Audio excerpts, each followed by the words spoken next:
ஆண்டவரும் இரட்சகருமாகிய இயேசு கிறிஸ்துவின் நாமத்தில் வாழ்த்துக்கள். இந்த நாளிலும் யாத்ராகமம் 2வது அதிகாரத்தை நாம் தியானிக்கப் போகிறோம். இந்த அதிகாரத்திலே மோசேயினுடைய பிறப்பு, மோசே காப்பாற்றப்படுதல் மற்றும் அவனுக்கான பயிற்சிகள் கொடுக்கப்படுகிறதை பார்க்கிறோம். முதல் வசனத்தில் லேவியின் குடும்பத்தாரில் ஒருவன் லேவியின் குமாரத்திகளில் ஒருத்தியை விவாகம் பண்ணினான் என்று மோசேயினுடைய அப்பா அம்மாவை பற்றி இங்கே சொல்லப்பட்டிருக்கிறது. அந்த லேவியின் குடும்பத்தாரில் ஒருவனது பெயர் அம்ராம். லேவியின் குமாரத்திகளில் ஒருத்தி என்பது யாத்ராகமம் 6வது அதிகாரம் 20ஆம் வசனத்தில் யோகபத் என்று பார்க்கிறோம். இவ்வாறாக மோசேயின் பெற்றோர் இருவரும் லேவி கோத்திரமாகிய ஆசாரிய வம்சத்தை சேர்ந்தவர்களாக இருக்கிறார்கள்.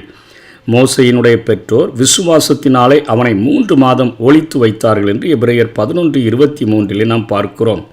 அந்த குழந்தையின் வாழ்க்கையும் அதாவது முன்பாக தீர்மானிக்கப்பட்ட ஒன்று என்பதை நாம் அந்த பெற்றோர்கள் அறிந்திருக்கிறதை ஏதோ ஒரு வெளிப்பாடில் அறிந்திருக்கிறார்கள் என்பதைத்தான் நாம் புரிந்து கொள்ள வேண்டும். ஏனென்று சொன்னால் அவர்கள் 3 மாதம் அவர்கள் ஒளித்து வைக்கிறார்கள். அங்கே பார்வோனுடைய கட்டளையையும் மீறி அவர்கள் செய்கிற காரியத்தை பார்க்கிறோம்.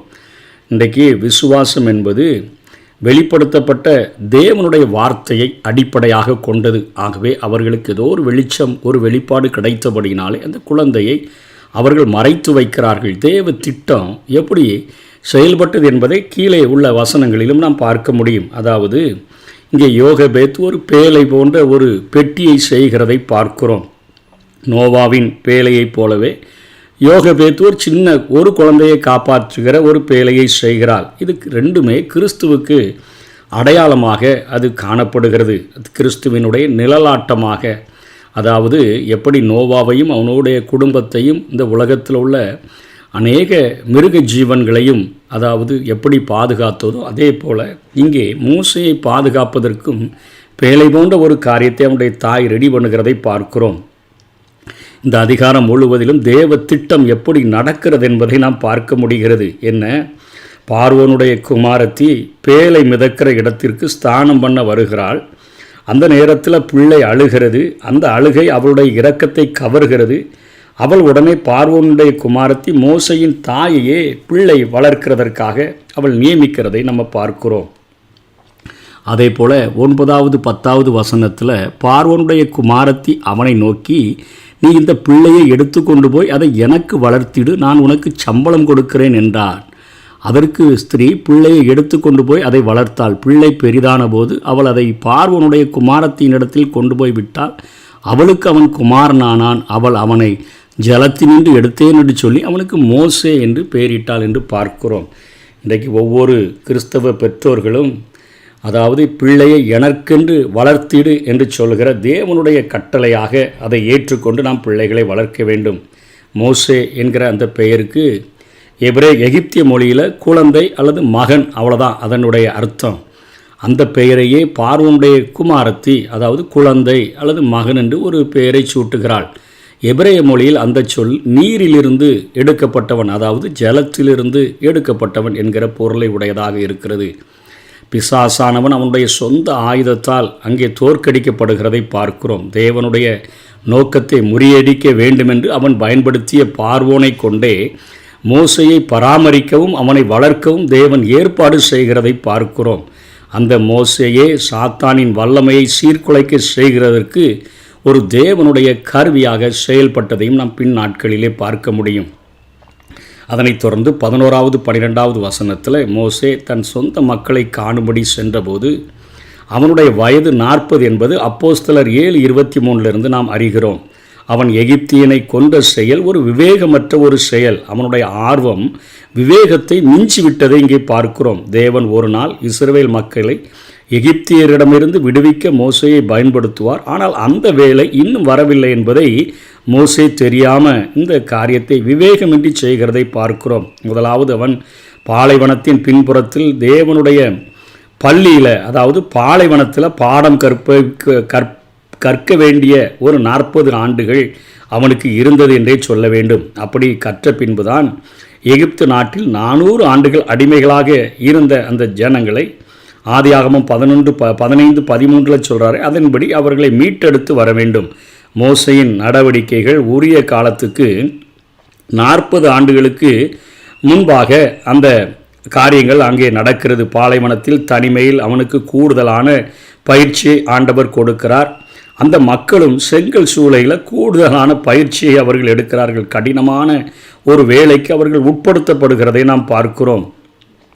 தம்முடைய அளவற்ற ஞானத்துக்கு ஏற்ப கர்த்தர் எல்லாவற்றையும் கட்டளையிடுகிறார். அவர் அவசரப்பட்டு எதையும் செய்கிறதில்லை. எனினும் தன் மக்களை ஒரு கணப்போதிலும் தேவைக்கு அதிகமாக பாடுகளுக்குள் அவர் விட்டு விடுகிற ஒரு ஆண்டவரும் அல்ல. இப்போ 13 15 வரையிலும் பார்க்கும் பொழுது, மோசே மறுநாளில் வெளியே சென்றபோது எபிரேய மனிதர் இருவருக்கு இடையே நடந்த சண்டையை தீர்க்கிறதுக்கு பார்க்குறான். தான் சொந்த ஜனங்களே ஆளுக்கு அடிக்கிறாங்க. ஆனால் அவர்களோ அவனுடைய தலைமை பொறுப்பை நிராகரித்ததை பார்க்கிறோம். பின்னொரு காலத்தில் மோசேயை காட்டிலும் பெரியவரை நிராகரிக்க போவதற்கு ஒரு நிழலாட்டமாக கூட இது காணப்படுகிறது. அவன் எகிப்தியனை கொண்ட செய்தியை அவர்கள் அறிந்திருந்தார்கள் என்பதை உணர்ந்தவுடன் அவனுக்கு அதிர்ச்சி உண்டாகுது. கொலையை பற்றி பார்வோனும் கேள்விப்பட்ட போது மோசேயை கொலை செய்ய வகை தேடினான். ஆகவே மோசே அரேபியா அல்லது சீனாய் நிலப்பகுதியாகிய அந்த மீதியான் தேசத்துக்கு அவன் ஓடிப்போனான் என்று பார்க்கிறோம். அதனைத் தொடர்ந்து 15வது வசனத்திலிருந்து 22வது வசனம் வரையிலும் மீதியான் தேசத்து ஆசாரியனில் அந்த 7 குமாரத்திகள் அங்கே ஒரு கிணற்றண்டையில் இருந்தபோது அவர்களிடம் முரட்டுத்தனமாக நடந்து கொண்ட மேய்ப்பர்களுக்கு எதிராக அந்த பெண்களுக்கு துணை நின்று அவர்களுடைய ஆடுகளுக்கு மோசே தண்ணீர் காட்டுகிறதை பார்க்கிறோம். மீதியான் தேசத்து ஆசாரியனுக்கு 2 பெயர்கள் கொடுக்கப்பட்டிருக்குது. இந்த 3வது அதிகாரம் 1ஆம் வசனத்தில் அவனுக்கு பேர் எத்திரோ அப்படின்னு சொல்லப்பட்டிருக்குது. வசனம் 18 ரெகுவேல் என்று சொல்லப்பட்டிருக்கிறது. மீதியானியர் எபிரேயருக்கு கொஞ்சம் தூரத்து உறவினர்கள் தான். ஆதியாகமம் 25:2 படி எத்திரோவினுடைய குமாரத்தி அங்கே சிப்போரால் மோசையின் மனைவியாக கொடுக்கப்படுகிறாள். அவர்களுக்கு கெர்சோம், அதாவது பரதேசி என்று ஒரு பொருளுடைய பெயரை அங்கே மோசே இடுகிறதை பார்க்கிறோம். அதனைத் தொடர்ந்து 23 25 வரையிலும் தம்முடைய மக்களுடைய அவல நிலையை குறித்து தேவன் அக்கறையற்றவராக இருக்கல. புதிய அரசன் ஒருவன் அரியணையில் ஏறியவுடன் தேவன் இஸ்ரவேல் புத்திரரை கண்ணோக்கி அவர்களுடைய பெருமூச்சை கேட்டு அவர்களை நினைத்தருளினார் என்று வேதம் சொல்லுகிறது. அவர் தமது ஊழியனை திரும்பவும் எகிப்துக்கு அழைத்து கொண்டு வர வேண்டும். அதுவே அவர் செய்ய வேண்டிய உடனடியான ஒரு பதில் செயலாக அது இருந்ததை அதிகாரம் 3 கற்கப் போகிறோம். அவன் உலகம் படைக்கப்பட்டது முதல் இதுவரை கண்டிராத மிகுந்த அற்புத செயல்களை அந்த நாட்டில் செய்து ஆண்டவருடைய மக்களை அங்கிருந்து வழிநடத்தி செல்ல வேண்டும் என்பதுதான் மோசேயை குறித்த ஒரு தெளிவான திட்டமாக தீர்மானமாக இருந்தது. இந்த அதிகாரத்தில் இருந்து நாம் கற்றுக்கொள்ள வேண்டிய காரியம், விசுவாசமுள்ள மடிகள் இன்றைக்கு தாய்மார்களுக்கு வேண்டும் என்பதே.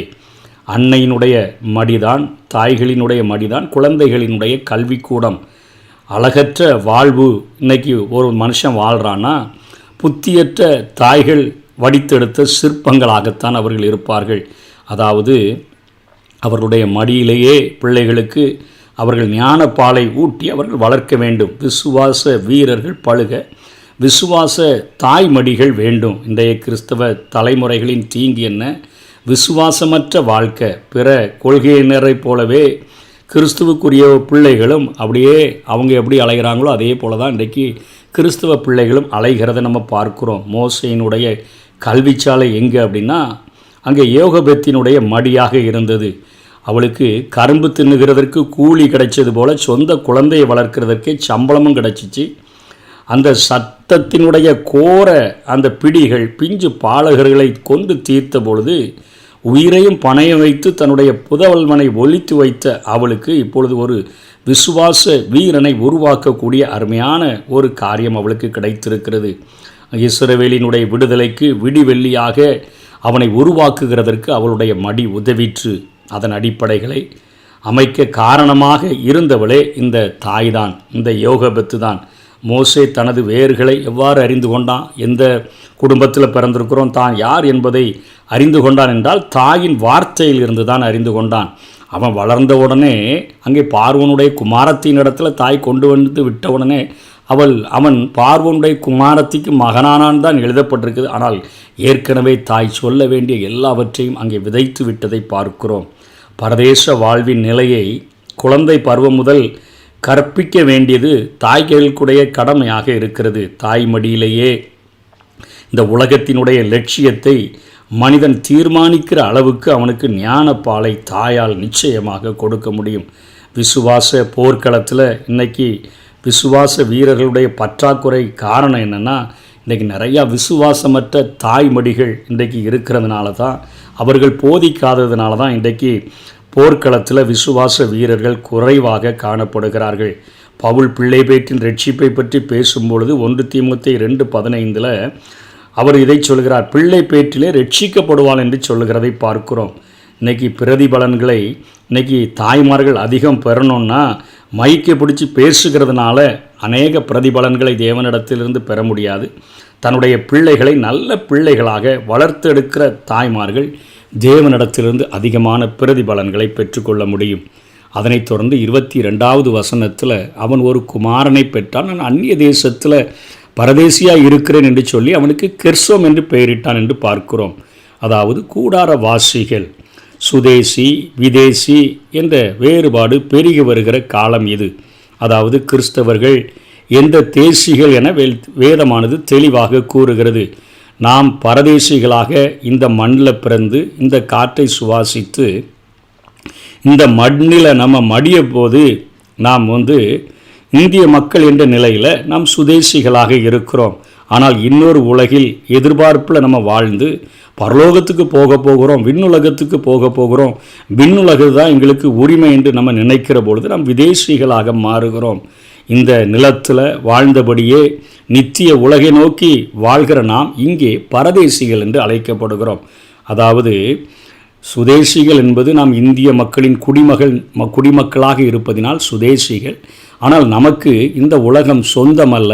நாங்கள் இந்த உலகத்தில் பரதேசியாய் வாழுகிறோம். நாங்கள் விதேசிகள், விண்ணு உலகை நாங்கள் உரிமை கொண்டாட பிறந்தவர்கள், விண்ணுலகத்திற்கு சொந்தக்காரர்கள் என்கிற ஒரு நோக்கத்தோடு கூட இங்கே நாம் கடந்து போகிற ஒரு கூடார வாழ்க்கையை நாம் வாழ்கிறோம் என்று சொல்லுகிற வாழ்க்கைக்காகத்தான் இங்கே தன்னுடைய மகனுக்கு வனாந்தரத்தில் பிறந்த மகனுக்கு கெர்சோம் பரதேசி என்று இங்கே பேரிடுகிறதை பார்க்கிறோம். நமக்கு இந்த உலகத்தில் சொந்தம் கொண்டாட நமக்கு ஒன்றுமே இல்லை. நம்ம கூடார வாசிகளாகத்தான் இருக்கிறோம். நமக்கென்று ஒரு சொந்த நாடு, அது பரம கானானாக இருக்கிறது என்பதை நாம் தெளிவாக புரிந்து கொண்டு இருப்பதை கிறிஸ்துவுக்காக செலவிட்டு இருக்கிற காலம் வரையிலும் கிறிஸ்துவுக்காக வாழ்ந்து இந்த கூடார வாசத்தை, இந்த பரதேச வாழ்க்கையை வெற்றியுடன் வாழ்ந்து பரம நாட்டை சுதந்திரிப்பதற்கு நாம் ஒவ்வொரு நாளும் நம்மை ஆயத்தப்படுத்த வேண்டும் என்று தான் இந்த அதிகாரம் நமக்கு நினைப்பூட்டுகிறது.